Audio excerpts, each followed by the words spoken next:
Humanity's most lethal neurotoxin is produced by a single pathogen, a microscopic entity capable of initiating a descending sequence that paralyzes every voluntary muscle in the human body while completely sparing the mind. The organism is Clostridium botulinum. It is classified as a gram-positive, obligate anaerobic bacillus. Gram-positive means it possesses a thick cell wall that retains specific laboratory stains. Obligate anaerobic means exposure to ambient oxygen is directly toxic to it. Bacillus signifies its rod-like shape. To survive in oxygen-rich environments, the bacterium forms distinct subterminal, oval bulging spores.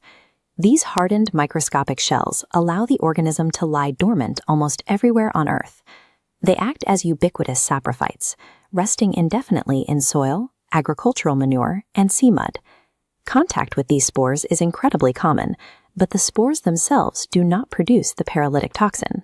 They remain entirely inert until they encounter a highly specific, strictly anaerobic environment that allows them to germinate back into their active vegetative state.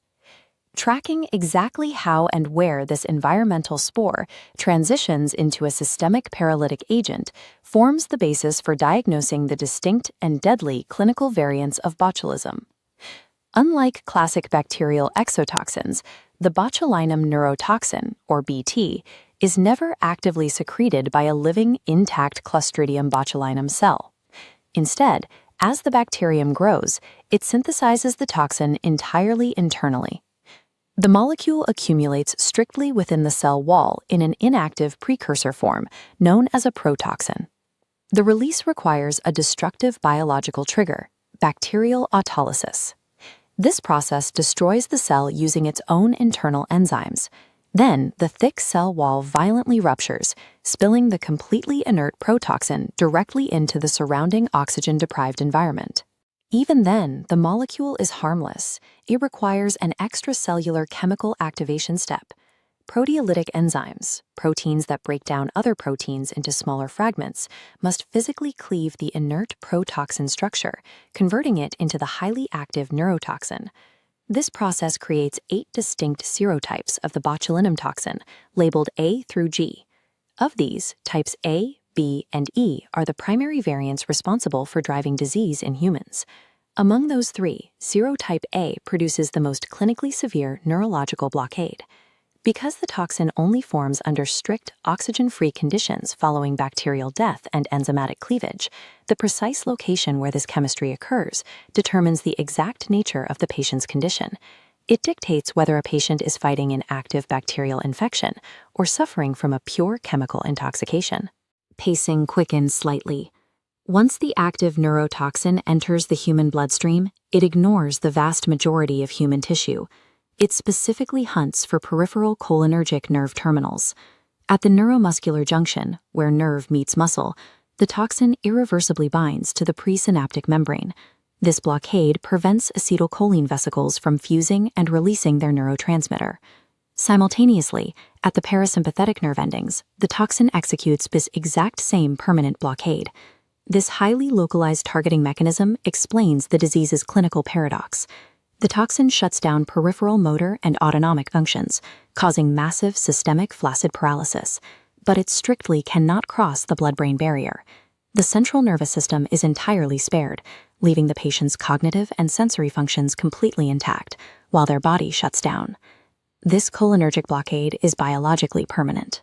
Any delay in halting the cascade of free-floating toxin guarantees a prolonged and frequently fatal paralytic state. Botulism is not a single uniform disease pathway. The clinical variants are cleanly split between pure chemical intoxication and active in vivo bacterial colonization. Food-borne botulism is an intoxication. It occurs when a person consumes the pre-formed toxin directly.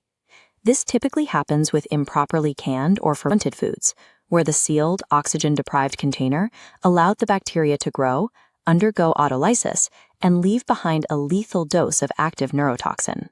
Infant botulism is an entirely different mechanism. Accounting for 75% of all botulism cases, it is caused by the ingestion of dormant environmental spores, not the pre-formed toxin. In adults, dense gastrointestinal flora safely suppresses ingested spores. Infants lack this mature flora. When consumed, often through honey, spores find an unopposed environment and germinate. The bacteria colonize the gut, dyeing and releasing neurotoxin directly into the intestine, leaching poison into the bloodstream. Because the toxin accumulates gradually, infant botulism presents with a specific sequence: a weakened cry, extreme physical weakness known as floppy baby syndrome, and ptosis, which is a visible drooping of the upper eyelids. The third major pathway is wound botulism. Here, spores contaminate deep, necrotic tissue beds. These deep wounds lack oxygen, allowing the spores to germinate and produce toxin in vivo, much like the infant variant. Wound botulism occurs frequently in intravenous drug users, particularly those injecting black tar heroin. It mimics the neurological descent of food-borne botulism, but with a distinct absence of gastrointestinal features. The entry vectors and physical timelines drastically differ across these three pathways, yet they all converge on the exact same catastrophic biological endpoint: the permanent cholinergic blockade. Following an incubation period of roughly 18 to 36 hours, the physiological cascade begins. The patient experiences an abrupt onset of descending, symmetric flaccid paralysis. The initial breakdown strikes the cranial nerves, presenting as 4 distinct manifestations: diplopia, or double vision; dysphagia, a language impairment; dysarthria, which is slurred speech; and dysphagia, an inability to swallow. Simultaneously, the parasympathetic blockade shuts down the digestive system. This results in severe constipation, allowing clinicians to definitively rule out diarrhea, which is common in standard gastrointestinal infections. In the laboratory, time is the enemy. Isolating the actual Clostridium botulinum bacilli via bacterial culture is clinically less significant than proving the presence of the circulating neurotoxin itself. The gold standard for confirming this presence in clinical specimens, whether it's serum, feces, or suspected food, is the mouse bioassay. The specimen is injected into a test mouse.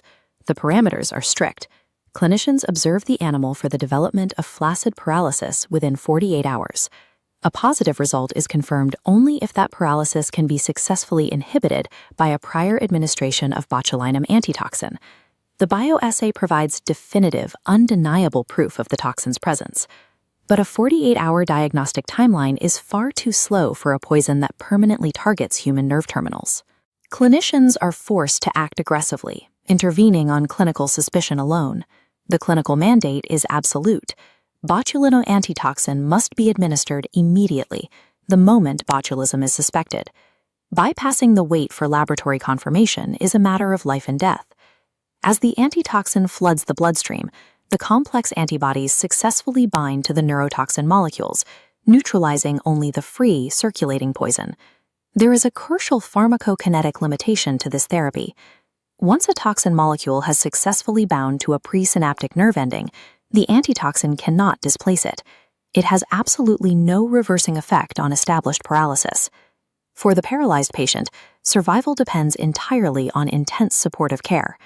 This requires immediate ICU admission and mechanical ventilation as the descending paralysis inevitably strikes the respiratory diaphragm. Biological recovery is an agonizingly slow process. The body must literally physically rebuild its neural pathways. It takes between 2 to 4 months for new terminal axons to sprout, bypass the permanently deadlocked synaptic junctions, and form entirely new connections. Treating botulism is an extreme biological race against time. The battle is never won by reversing the neurological damage that has already occurred.